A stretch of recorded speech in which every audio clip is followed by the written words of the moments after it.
بودما پتر جمع هکی خونیشاندان فلسطینیا بوماف وگران دوام دکن. وگران بوسر خاکا خو کل دما پیدابونا اسرائیل اجبری 7 سالان او جمالنوان هاتنه در کرن. خونیشاندان وی سال 17 دگل و گوهستنا بالیوزخانه امریکا جتل ابیب با اورشلیم قدسه و اوی کارودان خورد لسر آست نفنتوی هبون پشتی 58 فلسطینی جعالی لشکر اسرائیل و هاتین کشتن. کوچ گاسپی و وزارت در ویا امریکا ریبرین حماس بهاندان تندو تیجان گنهبار دکن.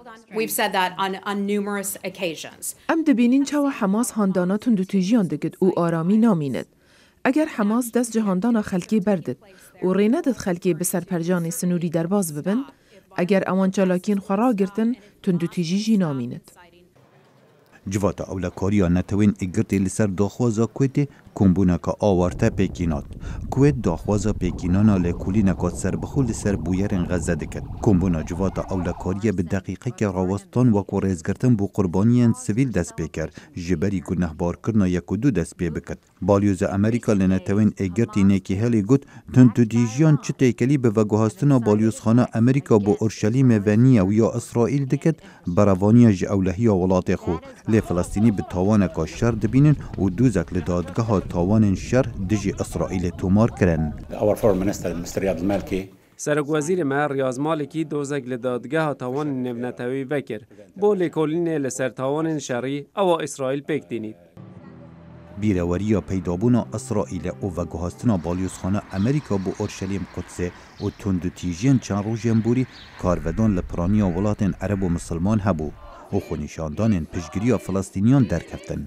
ترکیه حوالبند امریکا و اندام ناتو امریکا به پیدا کردن ناآرامی گنهبار دکد. سروکمار ترکیه لپریس کنفرانس که دگل سروک وزیر بریتانیا تریزا می گفت مداخواست بالیوز اسرائیل کرد ترکیه به جه بهیلد. لعالی که دین بریندار هنه و برینین وان دجوارن و اسرائیل نهیله او بین وگو هستن و او دمرن. جبر وی چنده ما بالیوز اسرائیل درکرو مداخواست وگر بالیوز خواکر. هر وسط سروکمار ترکیه اسرائیل به دولت کا تروریست و نجات پرست ناف کرد. لی برسوا کا لزگین جعالی سروک وزیر اسرائیل و بنیامین نتانیاهو بریا توییتر هات و تدا گفت زلامک سربازین خوب هنرتا باکور قبرس و سوریه بوداگیر کرنه باشتر آموزگاریا منکد.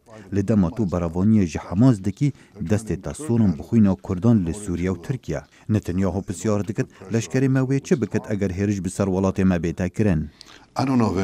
از زانم کانی لشکر ده کارکی دی انجام بده جبلی بر روانی کرنه بو پاراستنا سنوری دجی خلکی که کود بیجن ام ده هوا ویران بکین.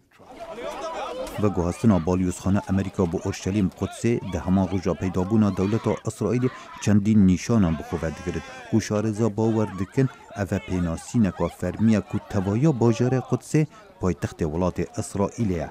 لی فلسطینی دبیجن اوه کشتنا پی واجو و آشتیه لروش حالات ناوین.